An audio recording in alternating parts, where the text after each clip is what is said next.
Bom dia, Bom dia. Queridos, eu quero hoje falar algo muito interessante aqui. Um assunto que eu estava pensando comigo, gente, o que eu preciso falar lá na segunda-feira? Sabe o que aconteceu comigo? Quase que eu precipitei e falei um assunto que não era para falar. Mas aí eu comecei a analisar, a orar e o Senhor me deu uma palavra. Sabe qual que é a palavra? As malditas consequências da precipitação. Quem já fez alguma coisa aqui, depois falei, meu Deus do céu, por que eu fiz isso? Quem? Todos. Não tem nenhum. Não é? Que fez alguma coisa que se arrependeu. E olha, eu quero falar sobre as malditas consequências da precipitação. Sabe quando você fala o que você não deveria falar? Sabe aquela brincadeira que você não deveria brincar? Sabe aquela atitude que você não deveria ter e você teve? Sabe aquele negócio que não era para você fazer e você de cabeça quente fez? Então, a Bíblia fala sobre isso. Vamos ver sobre o que é precipitação. A palavra precipitação vem de precipício, misericórdia, que significa abismo, perdição, ruína. A precipitação é um sinônimo de pressa, que significa velocidade, ligeireza, rapidez, necessidade intensa de atingir um objetivo, de apressar-se. E olha que nós hoje somos apressados, nós queremos tudo, a tempo e a hora, no momento, não sabemos esperar. E olha, a precipitação é uma pressa irrefletida, reagir sem a devida deliberação, reflexão ou cautela. A precipitação também não é algo de hoje não, viu? É algo antigo, desde o início do mundo aí que as pessoas andam precipitadas. E nós vamos ver alguns exemplos da precipitação. Mas olha o que diz o sábio Salomão, o homem mais sábio que pisou na terra. Ele disse o seguinte lá no seu livro, quando ele ainda era jovem, estava pensando sobre as coisas, as realidades da vida. Olha o que ele escreveu em Provérbios 19:2. Não é bom agir sem refletir, e o que apressa os seus pés erra o caminho. Olha o que ele continua dizendo também em Provérbios 25:28. Como a cidade derrubada, que não tem muros, assim é o homem. Aqui é generalizado, viu? Homem e mulher. Assim é o homem que não pode conter o seu espírito. Olha o que ele continua dizendo agora, lá em Provérbios 29:20. Tem visto um homem precipitado nas suas palavras? Preste atenção. Maior esperança para o tolo do que para ele. E agora lá no livro de Eclesiastes, o livro da sua maturidade, ele escreve o seguinte, 5:2. Não te precipites com a tua boca, nem o teu coração se apresse a pronunciar palavra alguma diante de Deus. Deus está nos céus e tu estás na terra, pelo que seja poucas as tuas palavras. Já viu quem conversa muito? Tem até um ditado que diz que quem conversa muito dá bom dia a cavalo. Já ouviram esse ditado? Interessante, nem sei por que existe esse ditado, mas olha, converse o necessário. Converse o necessário e você vai ver como que você vai ser feliz quando você aprende a conversar o necessário. Vamos ver alguns exemplos aqui bíblicos. Não vou nem falar pessoal, aqui nosso, do dia a dia, para não constranger ninguém. Vamos falar Bíblia. Pois bem, começa lá no início. Adão e Eva. Deus forma o jardim do Éden, coloca lá Adão, depois a Eva, né, como companheira. E a Bíblia diz que o diabo vem incorporado numa serpente, a serpente conversa com Eva. E Eva, sabe o que ela faz? Sem pensar, sem analisar, sem tomar uma consultoria com seu esposo, ela simplesmente acredita nas palavras da serpente. O diabo diz para Eva que se ela comer da árvore, lá aquela do conhecimento do bem e do mal, ela vai ficar sabendo de tudo. E aí, o diabo coloca Deus como mentiroso, porque na verdade Deus falou que eles iriam conhecer o bem e o mal. E ela achou que Deus tinha enganado elas, e eles, né? Falou, não, vamos comer. Chamou logo Adão, e eles comeram daquele fruto, que não se sabe exatamente qual é, mas eles comeram do fruto. E a Bíblia diz que os olhos deles abriram para conhecer também o mal. Em consequência da queda, duas coisas terríveis entraram na terra, que é o pecado e a morte. O pecado afeta todas as camadas da área humana, e a morte natural, né, humana, e também a morte eterna afetou a humanidade. Por conta de quê? Precipitação. Então, o nosso desejo, ele deve ser baseado segundo a vontade de Deus. Outro exemplo que a gente percebe aqui, que eu coloquei, foi o de Abraão. Gente, Abraão recebeu uma promessa quando ele estava com 75 anos de idade. Deus falou: olha, Abraão, você será pai de multidões, te darei um filho e a sua descendência crescerá, e o seu nome será bendito na terra e lembrado por todo o tempo que existir gente no mundo, seu nome será lembrado. Deus prometeu isso a ele quando ele tinha 75 anos. Ele falou assim: nossa, glória a Deus, aleluia. Só que o tempo passou. Aí passaram-se 10 anos. Sara chega para Abraão e fala: ô, velhão, o negócio é o seguinte, cara, você já tá bem velhão, rapaz, já tá com 85. E daí Deus falou que a gente teria um filho, que você é pai de multidão, você mais o quê? Amém, tudo bem, a gente é crente, tá na igreja há muito tempo, mas olha, presta atenção. Aí, vamos fazer o seguinte, pega Sara. Aí trouxe Sara, aquela mulata bonita, né? Parecendo aquela que vai na frente das baterias de samba. Traz a Sara, porque a história diz que Sara era morena, era mulata. Traz aquela escrava lá, Abraão se encanta, aí coabita, faz, deita e rola com Sara, tem um nenê, né? Com Sara não, com Agar, né? Aí tem um nenê. Queridos, estava fora da vontade de Deus. O que foi isso? Precipitação. Eles precipitaram. Por quê? Porque a promessa veio cumprir depois de mais 15 anos, ou seja, 25 anos depois que Deus falou, quando ele tinha 100 anos de idade. Sabe o que acontece na nossa vida? A gente não consegue o melhor de Deus porque nós somos precipitados. Deus tem promessas para nós? Tem. Mas nós vamos aprender aqui hoje que existe o tempo de Deus para o cumprir da promessa dele na nossa vida. Não podemos ser precipitados. E assim, a gente vai vendo como que as pessoas são precipitadas. Esaú, filho de Jacó, ou melhor, filho de Jacó, né? Isaac. Filho de Isaac. Só queria ver que vocês estavam bons na Bíblia. Vocês estão bons na Bíblia, filho de Isaac. Olha o que aconteceu com Esaú. Ele é gêmeos de Jacó. Os dois nasceram, né? Só que Esaú nasceu primeiro. E naquela época, o filho que nascia primeiro, quando o pai morria, ele era o líder da casa dele. E ele tinha mais parte na herança. Era histórico isso. Era uma proeminência, era uma excelência para o filho que nascesse primeiro. Apesar de serem gêmeos, Esaú saiu primeiro.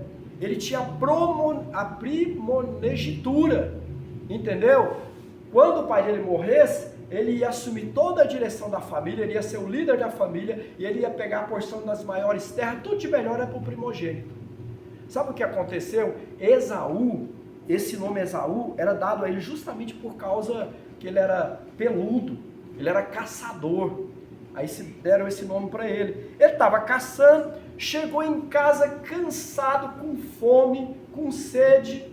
E aí, o que aconteceu? Jacó, que a Bíblia fala que chamava-se enganador, a tradução Jacó é enganador, estava lá fazendo um guisado, um caldo, gente. Olha, quem gosta de caldo, eu gosto de caldo de chambari, outros gostam de caldo de sei lá, né, de mocotó. Estava fazendo um caldo. Esaú ficou louco de fome, falou: me dá um pouco desse caldo aí. Gente, o que é que custa dar um prato no menino de caldo? Não custava nada.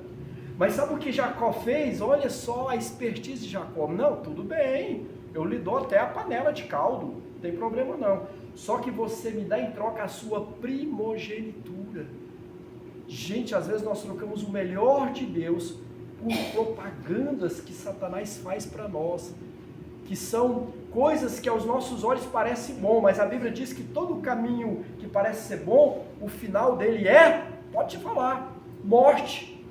Aí o que aconteceu? Jacó dá aquele prato de comida para Esaú, e Esaú então entrega a sua primogenitura para Jacó. Gente, não se engane, leia a história, trouxe uma guerra na família. Jacó sai de casa, vai morar em outro lugar, passa por várias dificuldades. Tudo eu sei que tem um propósito de Deus, mas olha, foi por conta de precipitação de Esaú. Ele não valorizou a primogenitura.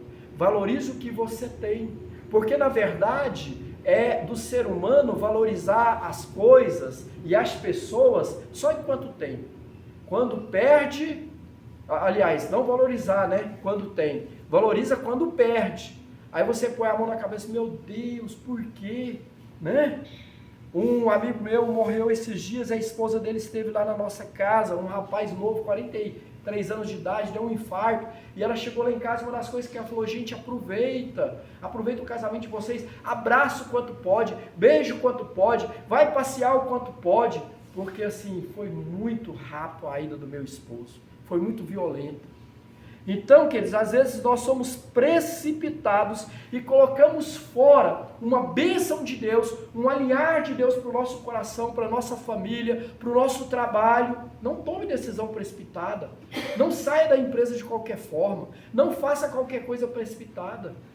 Sabe por quê? As consequências podem ser terríveis. E o pior de tudo isso, as consequências da má escolha, ela prejudica você e as pessoas que estão com você.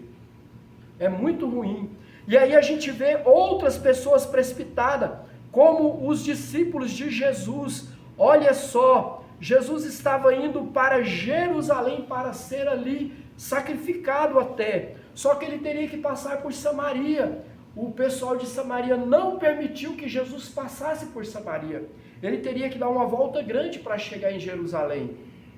Então, passando por Samaria, ele levaria aí 3 dias, só que o pessoal não permitiu. Havia uma história entre eles, já antiga, de que os samaritanos eram judeus, mas eles se misturavam com os gentios e assim se contaminavam, e diziam que eram judeus. E aí sabe o que aconteceu?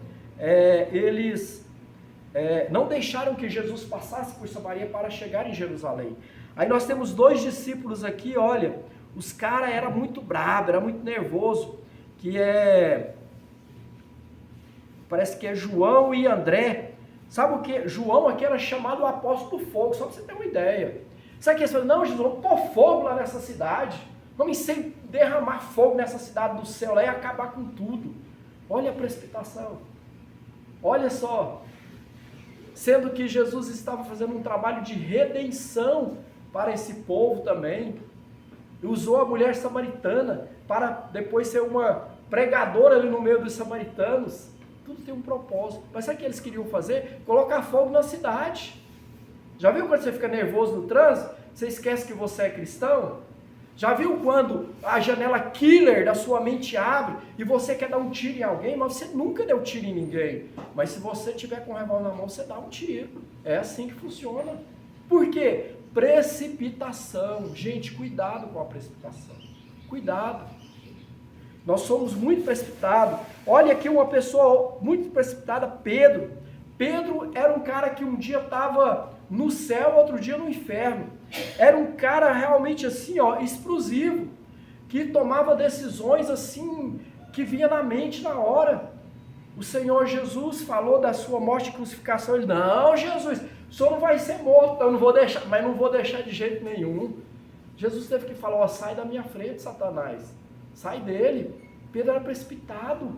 Chegou lá quando foram prender Jesus, Pedro arrancou da espada e cortou a orelha do soldado, né, do Malco. Pedro era precipitado, gente. Pedro falou que não negaria Jesus, que Jesus seria o amado da alma dele. Quando Jesus vai para ser crucificado, a Bíblia aqui diz que Pedro nega Jesus 3 vezes. Olha só.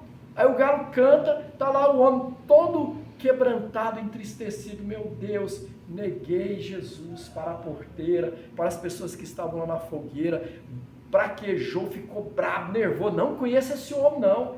Pô, mas tu tem a cara dele, tu anda igual ele, tu fala igual ele, tu veste igual ele. Como é que você não é seguidor dele? Negou Jesus, sabe por quê? Porque foi precipitado. O que lhe parece lógico, o que lhe parece correto, o que lhe parece coerente, não é aquilo que Deus quer para você. Interessante, não é? O que muitas vezes pode ser improvável para você fazer, é o que Deus quer que você faça. Mas sabe por que você e eu tomamos decisões precipitadas? Porque não buscamos a direção de Deus. E agora a gente rapidamente fala sobre como não tomar decisões precipitadas, ou pelo menos evitá-las. Sabe qual a primeira coisa que você tem que fazer? Descansar em Deus. Olha aqui o que diz o salmista, no Salmo 46:10. Aquietai-vos e sabei que eu sou Deus. Nós ficamos tão assim, afoitos, inquietos, que não oramos. Nós ficamos assim, precipitados nas palavras e nas ações e nas decisões, porque não nos aquietamos na presença do Senhor.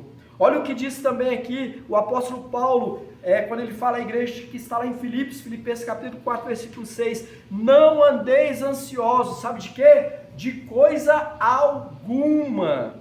Pedro também, ele dá advertência para você não se preocupar e se aquietar. Somente por meio da oração e confiança no Deus de amor é que nós podemos aquietar o nosso coração e saber tomar decisões certas. Queridos, primeira coisa que precisamos fazer, descansar em Deus. Tem muita coisa para falar, mas eu vou correr aqui para o ponto 2. Deixe Deus guiar a sua vida. Deixe Deus guiar a sua vida. Isso me faz lembrar da minha mãezinha. Quando a minha mãezinha era lá do centro espírita, ela era lá a embaixadora lá e recebia os capetas, os demônios, tudo. Ela era guiada pelos guias e os orixás. Mas depois que ela se converteu ao Senhor Jesus, ela passou a ser guiada pelo Espírito Santo de Deus. Então você pode ser guiado pela carne, ou você pode ser guiado pelo Espírito Santo de Deus. Você escolhe. Como que você quer ser guiado? Pela sua maneira de ser? Pastor, eu sei o que eu estou fazendo, eu tenho mais de 18 anos, eu sou maduro, eu já sou uma pessoa responsável, então faz, mãe. Faz do jeito que você achar melhor. A consequência é sua e das pessoas que estão com você, se você se acha capaz, maduro o suficiente para tomar decisão. Mas olha, deixe ser guiado pelo Espírito Santo de Deus. Salmo 23, versículo 1 a 3. O Senhor é o meu pastor. Você pode falar isso? O Senhor é o meu pastor, nada me faltará. Deitar-me faz em pastos, guia-me mansamente às águas tranquilas, refrigera minha alma. Olha o que diz aqui agora: guia-me pelas veredas da justiça por amor do seu nome. Deixa Ele te guiar, irmão, deixa Ele guiar a sua vida. Para de achar que sabe fazer as coisas, que a gente não sabe nada. A gente vive aprendendo. E quando você pensa que aprendeu, você não sabe nem uma gotinha do mar de conhecimento. Por quê? Porque a vida, ela nos traz eterno aprendizado. Olha o que diz também João 10, 14, 27. Eu sou o bom pastor, eu conheço as minhas ovelhas e as minhas ovelhas me conhecem. As minhas ovelhas ouvem a minha voz, eu as conheço e elas me seguem. Quem é que está guiando a sua vida? É o Senhor Jesus? Ele é o seu pastor? Ele cuida da sua vida, dos seus negócios, das suas emoções, das suas decisões? Ou você faz aquilo que você quer? Então, temos que aprender a ser guiado pelo Senhor e pelo Espírito Santo. Terceira coisa, busque conselho. A primeira fonte de conselho que temos que buscar é a Bíblia Sagrada.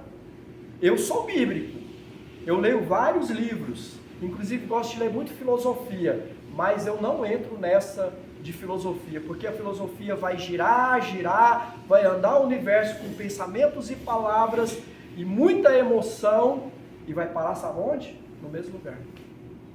Essa é a filosofia. Começa a estudar filosofia para você ver. Então, queridos, a Bíblia é a base. A Bíblia é a base para mim receber o conselho de Deus. A Bíblia ela foi escrita por mais de 40 autores, num período aí de 1500 anos. E a Bíblia não traz nenhum tipo de discordância, muito pelo contrário. Ela converge os seus assuntos num só propósito, num só direcionar. A Bíblia tem o melhor conselho para nós.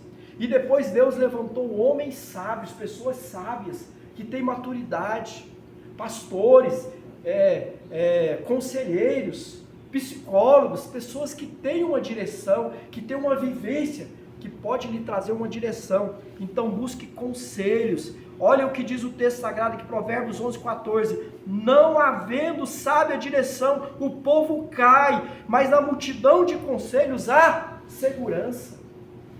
Gente, no meu tempo não tinha tanto conhecimento. Hoje o conhecimento está aos nossos pés, mas antigamente não era assim. Hoje você vai abrir uma empresa, você vai fazer um negócio, você tem consultoria.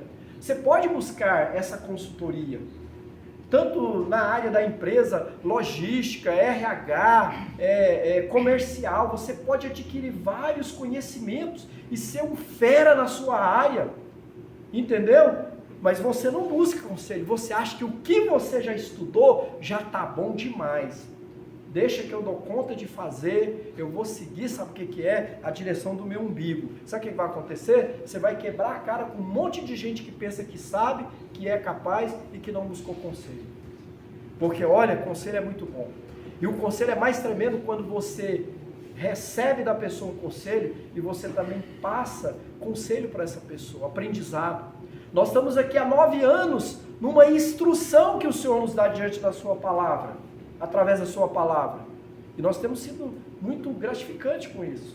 Então, ouça os conselhos. E a gente vai para o quarto e logo para o quinto e já termino. Não haja sob pressão. Hoje está assim, você chega nos movimentos como é que fala? Isso mesmo. E aí você chega lá, o cara fala, olha, você tal, tem que fazer isso e tal. Aí você sai daquele evento muito animado. Por quê? Você descobre que tem um leão dentro de você. E aí você solta o leão. E aí o leão vai para a floresta e acaba matando o bichinho que nem podia matar. Por quê? Porque você acha que sob pressão, não, eu vou fazer tudo. Você não fez nada durante o tempo todo, agora quer fazer tudo de uma vez. Ou aprenda a entender o tempo de Deus. A Bíblia diz que o Senhor Jesus veio no mundo na plenitude dos tempos. Ou seja, ele veio trazer a redenção para o mundo. O mundo estava preparado economicamente, politicamente e socialmente. Jesus veio na plenitude dos tempos, em que as principais nações do mundo estavam alinhadas. Os judeus, os romanos e os gregos. Ele veio nesse contexto. Aí Jesus chegou e já foi fazendo? Não. Ele veio pela Virgem Maria, passou toda a sua infância e efetivamente começou o seu ministério com 30 anos de idade. Agora nós não, nós queremos fazer na hora que a gente está recebendo aquela direção, aquele direcionamento, nós já queremos fazer. Não é assim. Não estou criticando o coach, eu gosto, eu amo essas coisas. Mas olha, cuidado, para você não fazer um empréstimo que não poderia fazer. Para você não comprar o carro que deveria comprar. Para você não alugar o galpão, o imóvel que deveria alugar. Tudo tem um tempo certo, a hora certa. E às vezes nós queremos fazer do nosso jeito. Porque estamos, não, eu estou indo para o lugar certo, para o momento certo, então não posso perder essa oportunidade. Deixa de ser bobo, deixa de ser otário até. É Deus que abre as portas, é Ele que abre caminho. É Ele que nos coloca no melhor dessa terra. É Ele que exalta a minha casa, a minha empresa, o meu nome. É Ele. Mas nós nos enganamos muitas vezes quando estamos sob pressão e aí tomamos decisões precipitadas. Quantos casamentos acabaram? Porque foram tomados sob pressão, não tiveram conselho de Deus. Quantos estão lá no cemitério porque não ouviram seus pais? Tomaram decisões precipitadas. Olha, gente, é muito terrível. A gente vai terminar porque é muita coisa para falar. Não haja sob pressão. Olha o que diz o profeta Jeremias no capítulo 17, versículo 9. O coração é mais enganoso que qualquer outra coisa e sua doença é incurável. Quem é capaz de compreendê-lo? Aí a gente fala assim, olha, quando você sentir paz no coração, você toma uma decisão. Lógico, mas não é que você vai seguir o coração de qualquer maneira. Quando você sentir paz no coração é porque você já orou, você já buscou o conselho de Deus, você já leu a Bíblia, aí você começa a sentir paz no coração, aí você vai e faz aquele negócio. Por que que a gente não pode seguir o nosso coração? Porque ele é enganoso. Olha o que diz aqui também Colossenses 3, versículo 15, que a paz de Cristo seja juiz em seu coração, visto que vocês foram chamados para viver em paz, como membros de um só corpo, e sejam agradecidos. Queridos, tem um outro exemplo aqui de Davi. Davi, todas as vezes que ele ia para uma guerra, ele nunca perdeu uma guerra. Leia a história de Davi. Nunca perdeu uma guerra. Sabe por quê? Porque todas as guerras que ele ia, ele consultava a Deus. E esse texto aqui que é cumprido, eu nem vou ler porque não dá tempo mais, que está em 1 Crônicas 14, 13 a 17, ele vai para essa guerra aqui, e o Senhor dá estratégia para ele, falou, você vai tal hora, você não vai pela frente, você vai chegar por trás, quando você ouvir os passos ali na grama seca, é hora de atacar. Sabe por que Davi vencia todas as guerras? Porque ele fazia uma consultoria a Deus toda vez que ele ia para a guerra. Ele não falava assim, não, eu já venci tantas batalhas, gente, vocês me conhecem, eu tenho um histórico, olha, se for falar o meu histórico aqui, é muito grande. Eu vou levar aqui uns 30 minutos para falar o meu currículo para vocês. Eu tenho histórico, meus exércitos, eu tenho 30 soldados, são chamados meus valentes. Então é o seguinte, vou lá e vou vencer. Não, ele ajoelhava e orava, e Deus o abençoava, porque não tomava decisões precipitadas para ir para a guerra. Como é que você vem para a igreja sem orar, sem consultar a Deus? Como é que você sai para o trabalho, para fazer as coisas sem orar? Como é que você compra, vende, negocia, faz e acontece sem buscar conselho de Deus? É por isso que o nosso mundo está indo nessa derribada financeira, economicamente, em todas as áreas, porque as pessoas são precipitadas. E a gente termina dizendo aqui, quinto, haja no tempo certo, no tempo de Deus. Há tempo para tudo. É lógico que o Senhor tem para nós um tempo de prosperidade. E o Senhor vai trazer para você uma medida sacudida, recalcada e transbordante. Mas olha, não precipite. Deixa que no tempo certo, na hora certa, o Senhor abençoe aquilo que você está planejando fazer. Amém? Amém. O nosso tempo já se arrebentou, muita coisa para falar aqui, porque Deus corresponde com o nosso tempo. Só sobre o tempo aqui tem muita coisa a dizer, depois a gente vai falar com mais calma, quando tivermos um tempo maior para falar. Mas olha,